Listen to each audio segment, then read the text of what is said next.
Zev Brenner, America's premier Jewish broadcast, on the air since 1981. And now, here's your host. Welcome back to the program. I'm Zev Brenner. Great privilege to have with us Governor Andrew Cuomo, former governor, is running for mayor of New York.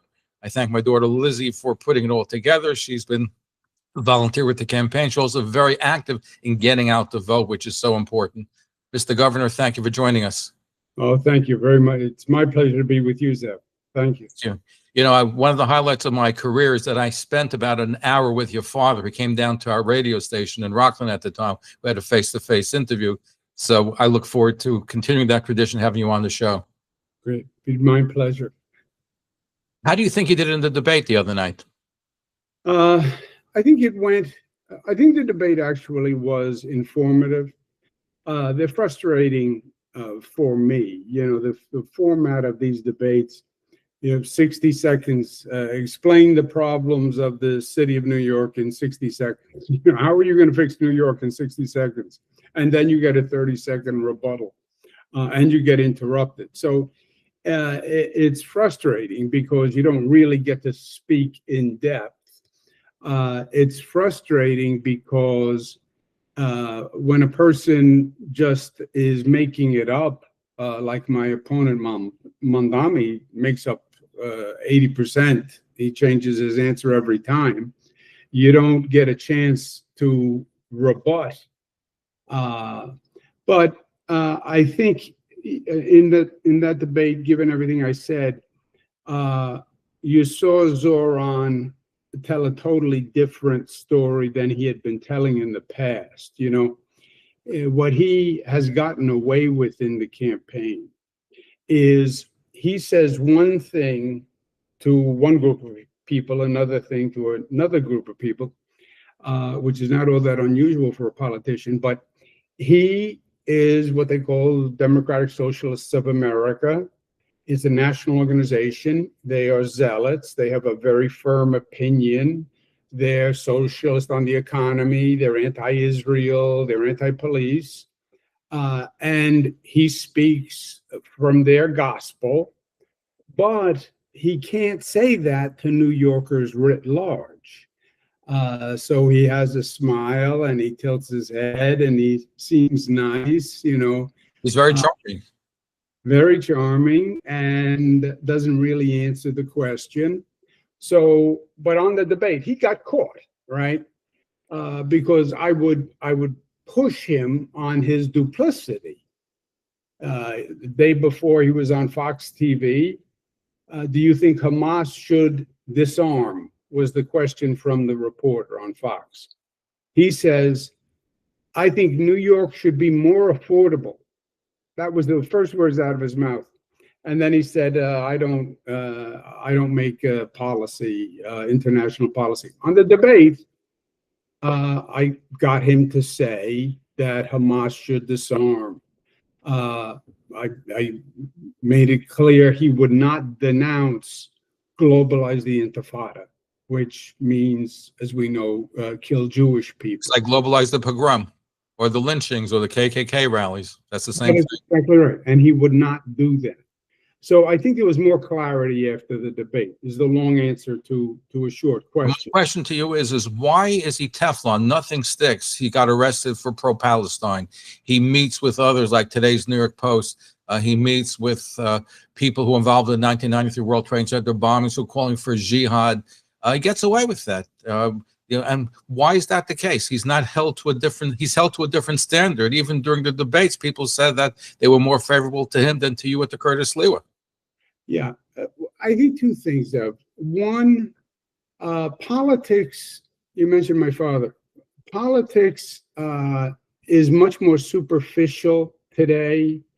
The press is not as probing. You don't have these investigative pieces where they actually track what a candidate says. You know, you would never have gotten away with what he's getting away with 10 years ago. That would never have happened.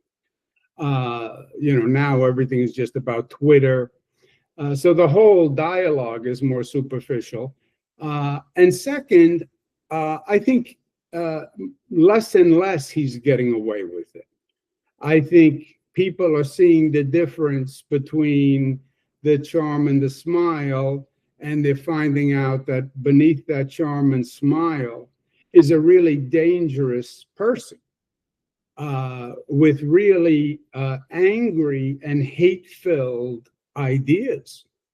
I mean, his position on Israel, globalized intifada, he wouldn't denounce Hassan Piker as the person who said America deserved 9/11.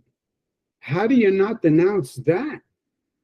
He won't admit that Israel has the right to exist as a Jewish state. He will not say that. And these are basic points. You know, he is river to the sea. He doesn't deny it and gets away with it. Well, he gets away with it so far. So far. I think people are starting to pay more attention. And also, Zev, I think part of it is the Jewish community has to engage more forcefully, frankly. Which they do that they are not doing now. This is, look, it's an issue for anti-Semitism. I spoke to a group of Latino ministers today, and I said, anti-Semitism is your issue. And they looked at me quizzically. I said, anti-Semitism is your issue. Because if you allow anti-Semitism, then you're going to allow anti-Latino and anti-Black and anti-Italian and anti-whatever. That is the way of New York, right? We have zero tolerance for any discrimination, any hate. And that's the way we protect all of us. But I think the Jewish community especially has to make this case more forcefully. Well, here's the thing, though. The Jewish community, of course, is upset, and I believe there won't be an Israeli Day parade should Mamdani be the mayor. Certainly, you'll see less investment in Israel, like Israel bonds, and he's open about it. He told the New York Times that he compromised on everything except Palestine. So I think he's true to his word. I believe him when he says that. But the question, though, is I know that Jewish New Yorkers are being torn about who to vote in the election. One of the issues that's come up, and I know you made a Yom Kippur atonement speech regarding COVID, but what happened during COVID? Why was the Jewish community, especially the Orthodox Jewish one, singled out? Yeah, Zev, let's be. Well, you've always been the queen in my world. Let's go ahead. Go ahead, Mr. Governor. Let's be clear on this because it's a very important topic to me. First, as you know very well, my relationship with the Hasidic community isn't just my 11 years as governor, 4 years as attorney general. It goes back to my father. From the time I was 25 years old, Hasidic community supported my father for governor. I was the campaign manager. My father, for 12 years, was a champion for the Hasidic community. I was a champion for the Hasidic community for my 15 years. Always on everything, on passing Rabbi TAP, which was a state tuition assistance for rabbinical school. My father created school districts in Rockland. So nobody has done more. COVID, what happened at one phase of COVID is we were reopening communities by census tract across the state by their rate of infection. And we would get the data from the local health department. And if you had a high rate of infection, you were closed. If you had a lower rate of infection, you started to open. And they had colors like red, yellow, green, blue, whatever. It was all from the data from the local health department and statewide. And there was a statewide map. Some Hasidic communities, had a high infection rate. By the way, some Black communities had a high infection rate. Some upstate poor communities had a high infection rate.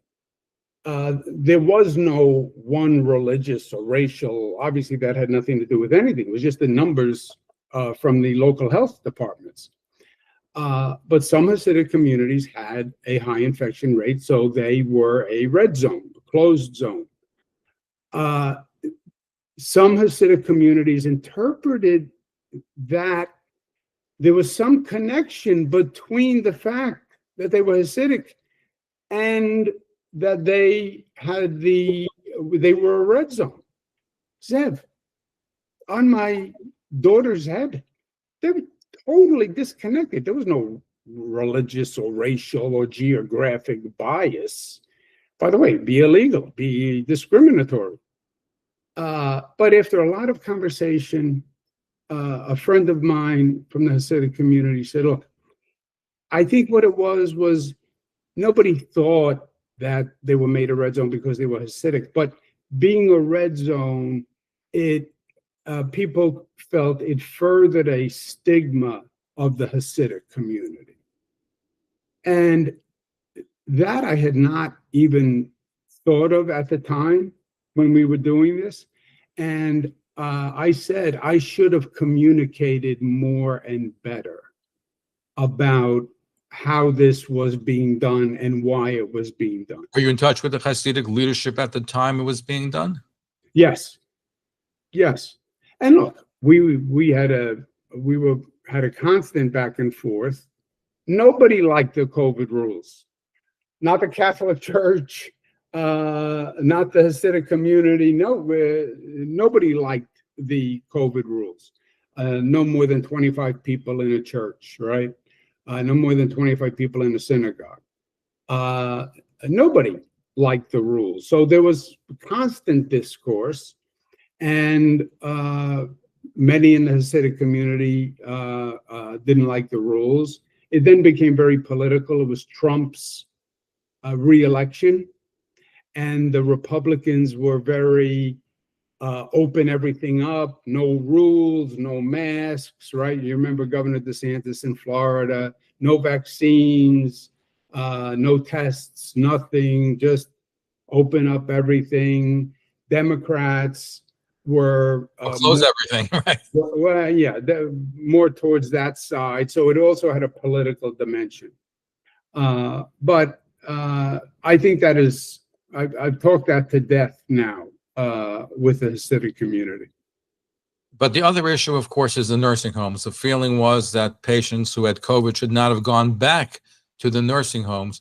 And in fact, there was even a ship in New York which wasn't used, the USNS Comfort ship, which also could have relieved the problem. So a lot of deaths took place. So people are concerned about that as well. Yeah, let's talk about that. First, let's talk about the ship, because everybody talks about the ship. What happens on the ship is this. President Trump calls me and says he's going to send a hospital ship. I said, great. Thank you very much. This was as a backup if our hospitals became overwhelmed. And it looked like our hospitals were going to become overwhelmed. If you remember, the infection rate was going up so fast. All the experts said we're going to overwhelm the hospital capacity statewide. So we were preparing with backups. And we were building emergency hospitals and turning dorm rooms into hospitals. President says, I'm going to send a hospital ship. I said, great. I meet the hospital ship at the port in New York City, okay? And I meet the head of the ship, the admiral who was in charge. Beautiful, here it is, hospital ship. Great. The person in charge of the ship says, we can't accept any COVID people. I said, what? The ship is if we need backup for COVID people. And they said, no, our understanding is no COVID people are to come on the ship because it would take us too long to clean the ship afterwards. We don't know how long COVID hangs around. I called Washington. I said, there's a mix-up here because the ship doesn't want to take any COVID people. It's supposed to be here to take COVID people. Make a long story short, that takes about a week to figure out. The ship says, okay, we'll accept COVID people. The staff on the ship get COVID in the meantime. Literally, the staff on the ship Wow. contract COVID. And the nurses and the doctors now have COVID. So we wind up never using the ship. But also, Zev, we never got to the point where we would have needed to use the ship. It would have been better to send them to the ship than to nursing homes where they died? No, but let me just finish. We would have never gotten to the point that we needed to the ship. We needed the ship because I had outfitted the Javits Center with 1,500 beds. And we would have used the Javits Center first, but we never needed the Javits Center either. That's just to explain the ship. What happened with nursing homes in general is this. We had COVID first and worst than any other place. We followed the federal guidance, CDC, NIH. I had international experts in my office because we were the petri dish for everyone to understand what was happening here. And we followed the best medical advice, right? I'm not a medical doctor. I'm a lawyer. I don't make any medical decisions. The best medical experts on the globe were advising us. And the advice changed over time. If you remember, the quarantine period was first 9 days, then 15 days, then 6 days. But people who got sick in a nursing home would be sent to the hospital. After the quarantine period, they would then be sent back to the nursing home. And the quarantine period changed for everyone, from 1 week to 2 weeks, back to 9. And we followed that federal guidance. And again, this was all very political. And they said, well, you sent people from the hospital back to the nursing home.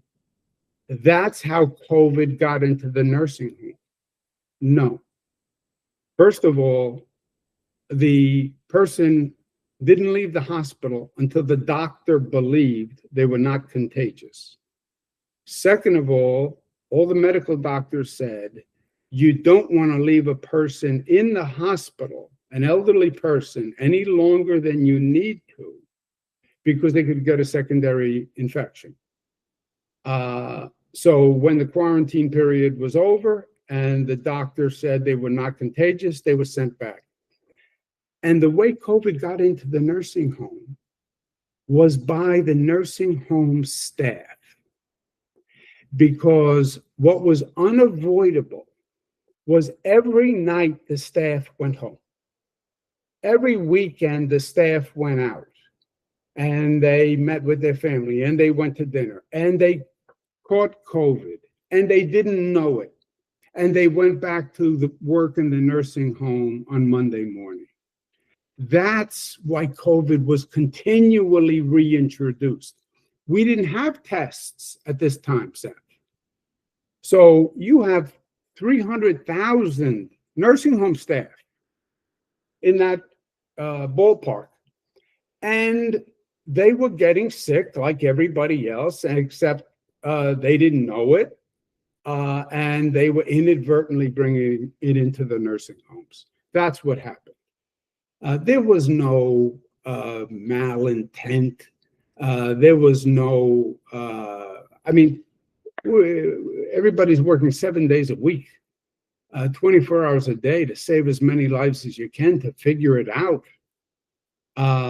Well, the medical decision to send people back, they changed the quarantine period.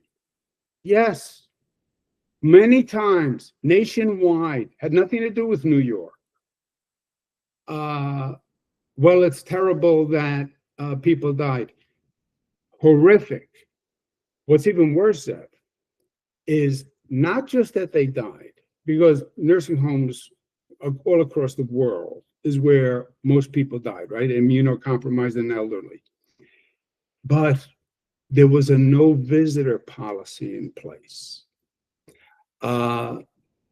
Everybody's wearing all this PPE, the nurses, and I was there. I was in the hospitals. I went in to show the nurses and the doctors comfort. You have your loved one pass away in a nursing home. You can't even go to say goodbye. We're trying to figure out how to do Zoom goodbyes where the family could talk to their loved one on a computer. I mean, how horrific. I mean, I lost my father, and I still wish there were things that I said and I should have spent more time. So it was a horrific circumstance. But with all that being said, when they count the total number of deaths in nursing homes, they came up with, the federal government today, what they call a rate of death. For every 100 people a state had in a nursing home, how many died? Only 12 states had a lower rate of death than New York. Only 12 states, Zev, had a lower rate of death, meaning per 100 people, apples to apples. And that is extraordinary when you think about it. So any words of comfort, because people who lost relatives during that period of time, was there anything that could have been done differently in retrospect as you assess the situation? Everything should have been done differently with COVID. Everything. The United States thought that COVID was coming from China and was going to California. Everybody was looking west. You're looking in the wrong direction. COVID didn't come from China. COVID went from China to Europe and then was landing in New York with the flights coming from Europe. It had been here for months. We didn't know. The rate of diagnosed pneumonia spiked earlier. It wasn't pneumonia that spiked. It was COVID. And the doctors didn't even know there was such a thing. We didn't have PPE. We didn't have masks. We didn't have tests. We didn't have vials. There was no backup medical supply. No, this country made terrible mistakes. Now, it was, no one had dealt with it before, no one had seen, but in retrospect, yes, you would have handled the situation much, much differently, you know? I don't know if they should have known better what the right quarantine period was. I guess you sort of have to live with that, but no, this nation was woefully unprepared, woefully. Mr. Governor, you mentioned before that you have strong support with the Hasidic community. In fact, the Satmar community endorsed you a number of months ago. Over the Sukkot holiday, they feted, they had Mamdani in their sukkah, and they seem like they endorsed him. Do you still have the endorsement of the Satmar Hasidic community, or have they gone over to Mamdani? I think it's fair to say we're still in discussions. You know, people still want to see what's going to happen, Zev. You know, these decisions are based partially on the politics and who would best represent the community. And then there's a little dose of pragmatism. Who's going to win? You know, it's not just the Hasidic community, it's every community, it's every politician. I love you, but I want to make sure I'm with the winner. So I think they're also looking at the polls, and that's going to be part of the calculus. Now, a lot of Jews are Republican, especially in the Orthodox Jewish community. Why would Jewish Republicans vote for you over Curtis Sliwa? Because there is no way Curtis Sliwa is a viable candidate. And if you're going to vote for Curtis Sliwa, just vote for Zoran Mamdani. It's faster, and it's the same thing. A vote for Curtis is a vote for Zoran Mamdani. Mamdani is not at 50%. But Sliwa and I now split the other 50. I have double or triple the vote that Sliwa has, but whatever Sliwa has is an obstacle for me vis-a-vis Mamdani. So Curtis could never win, but he could stop me from winning, and he could elect Mamdani. You have a relationship with Curtis Sliwa. Have you spoken to him about working together? I don't have that kind of relationship with Curtis, no. I know there are people who are trying to figure it out, because they understand that right now, if we don't figure out a Curtis situation, it makes it more likely that Mamdani would win. And Mamdani is an existential threat. New York will be fundamentally damaged under Mamdani. You cut the police, which is what he has always said he will do, defund the police. He said that 9,000 times. It's one of the reasons why we have the lowest police force in New York City in modern political history right now, because of that defund the police, which was from the far left. Fewer police, crime rate will go up. He legalizes prostitution, which is the last thing we need. He won't enforce any misdemeanors. So crime goes up, taxes go up. You're going to see more people leave. But no question, crime is a big issue. What I'm wondering, Mr. Governor, why don't you suggest, he's against the police. He said we should have more social workers. He had some death threats. He has New York City Police Department defending him. He should have not police officers, but social workers defending him right now, surrounding him. His hypocrisy is without humility. The social workers, you're right, but They should be surrounding him. He shouldn't be surrounded by NYPD officers. He says the NYPD are racist, are wicked, are corrupt, are a threat to public safety. His words, Zev, his exact words.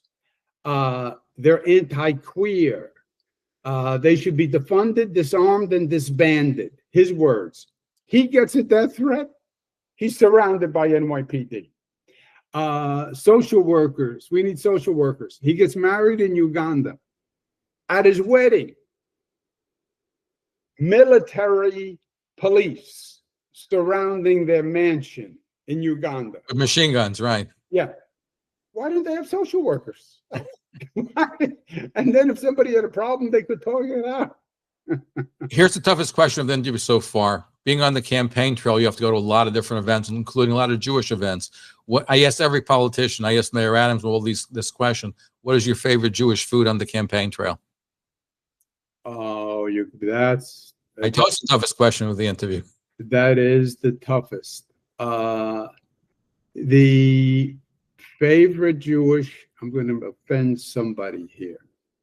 What is the least offensive? I would say a nice rugelach.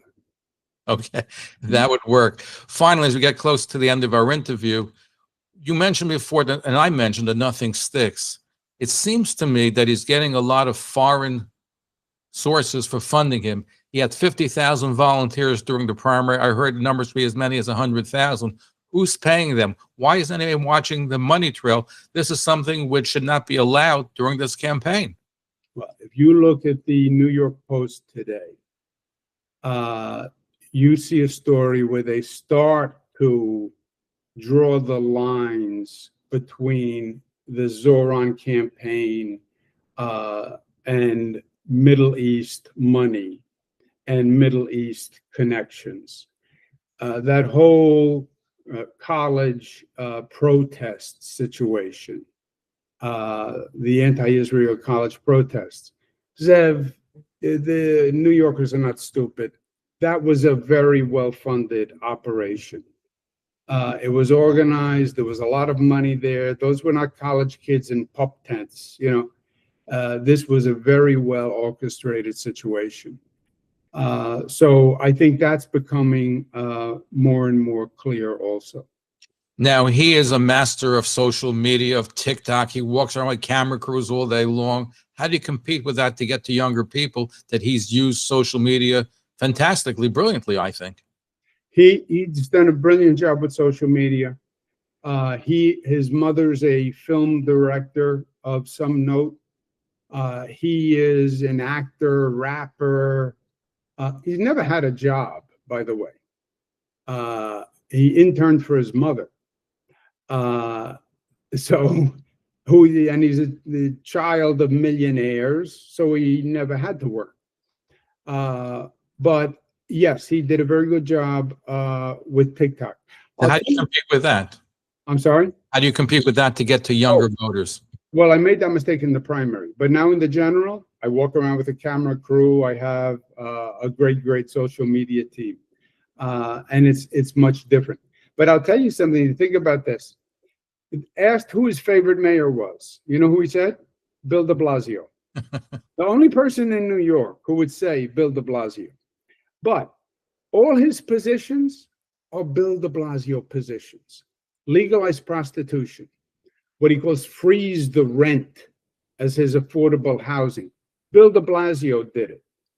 Didn't work then, it's not going to work now. Close Rikers Island, build county jails. Every position like de Blasio. And you know what else like de Blasio? No experience managing anything. Bill de Blasio never managed more than 6 people before he became mayor. And now you have 300,000 employees. Zoran managed 5 people. Only passed 3 bills in his entire time in the assembly. And like de Blasio, it's all rhetoric. It's all blather. It's all ideology, progressive ideology. But they don't know how to fill a pothole. Who was a mayor who, you look at the successful mayors, Bloomberg. Wasn't a politician, but he knew how to manage. And it's a management job. And what you know about me, Zev, I make government work. I get things done. I passed 11 budgets on time in a row. First time in modern political history. Since I've left, they haven't passed a budget on time. I went up 2% a year. Fiscal discipline, less than Republican governors increased. I raised the minimum wage, paid family leave, national firsts, LaGuardia Airport, Kennedy Airport, Kosciuszko Bridge. That's how you say it, by the way, not Kosciuszko. Kosciuszko Bridge, Mario Cuomo Bridge, Shirley Chisholm Park. So 2nd Avenue subway. I make government work. I get things done. And that's what New Yorkers want. Public safety. I'll hire 5,000 cops. Number 1. And number 2, affordable housing. You want to bring down the rent? You have to build more units. We need 500,000 units. I know how to build. I'll get it done. We have to change our attitude with the business community. They're all leaving. They all think we're a tax capital, over-regulated, and that government hates business, which is what New York basically says, right? We have to change that attitude. 180. Tax the rich is the motto, right? Tax the rich. Tax the rich, tax the businesses, tax the corporation. Yeah, you're going to tax them right to Florida. And then Trump has it wrong. Trump says if Mamdani wins, he's going to take over New York. So the picture in my mind is if Mamdani wins, there'll be an inaugural parade down 5th Avenue of Donald Trump leading federal tanks to take over New York, and New Yorkers on I-95 headed south in a traffic jam that goes on for 1,000 miles. By the way, as we're closing, you referred to him several times during the debate as a assemblyman. Didn't that confer a status on him because he accomplished nothing as assemblyman? Wouldn't you be better off calling him by his first or last name as opposed to assemblyman? You know, I was trying to be respectful. Right. He doesn't deserve respect. He doesn't deserve respect. You're right. And he's not going to get it next time. Finally, when I had Mayor Adams, when he was running for office, and every candidate running for mayor, I asked them, will they establish a glatt kosher kitchen in Gracie Mansion? Hasn't happened under this tenure. If you get elected governor, will be a glatt kosher kitchen in the Gracie Mansion? Yes, we had one in Albany. Oh, you have one in Albany, okay? Yeah. Terrific. Anyway, what's your message to Jewish voters as we close out? First, as New Yorkers, before you hire a mayor, ask one question. Do you have any qualifications for the job? Any qualifications? Which is what you would ask if you were hiring the plumber. Have you ever fixed the pipe? Before you hire a mayor, you have any qualifications? Have you managed? Have you ever built housing? Have you ever built public facilities? Have you ever worked with the police? How do you get along with the police? Have you ever dealt with the fire department? Have you ever handled an emergency? Have you ever done anything like been through a hurricane emergency response, a mass shooting, God forbid, a terrorist attack? You have any qualification? Zoran has none. He has none. He doesn't even pretend. He said the job of mayor is to be a messenger, just like de Blasio, all mouth. No, the job of mayor is to be a manager. That should be the first question. I manage the state. The budget is double what the city budget is. I went through what I've gotten done. I was the HUD secretary under Bill Clinton. I built affordable housing all across the United States. I know how to do it here. I've handled Hurricane Sandy. I've handled COVID. I've handled floods. I've handled security problems. I've handled jail systems. I ran the state police. So I know how to do the job. And we're at a point in New York City, we have to stop talking and start doing. We actually have to make progress, make the city safe, make the schools work, make businesses stay here and feel comfortable. And as the Jewish community, they have a special stake in this race. If New York elects a mayor who is anti-Israel in the city that has the largest Jewish population outside of Israel, it is going to send a signal across this country that you're going to see Democrats falling like dominoes when it comes to supporting Israel. It would be a terrible, terrible sign. And Jewish families don't feel safe. Well, they're not going to be protected by a mayor, Zoran. That I can promise you. And I will protect them. Governor Andrew Cuomo, former governor, mayor contender here in New York, November 5th. Thank you for joining us. Look forward to having you back again. Thanks. Good to be with you, Zev. Thank you for remembering my father. Thank you for tuning in to Talkline with Zev Brenner, America's premier Jewish broadcast, the pulse beat of the Jewish community. For continuous Jewish programs, TalklineNetwork.com, or our 24-hour-a-day listen line at 641-741-0389. For past shows, you can find us on iTunes, Spotify, Amazon, YouTube, Instagram, and all major podcast platforms, or jewishpodcast.org. Thanks for listening to the TalklineNetwork.com. Follow us on Facebook, Twitter, and Instagram.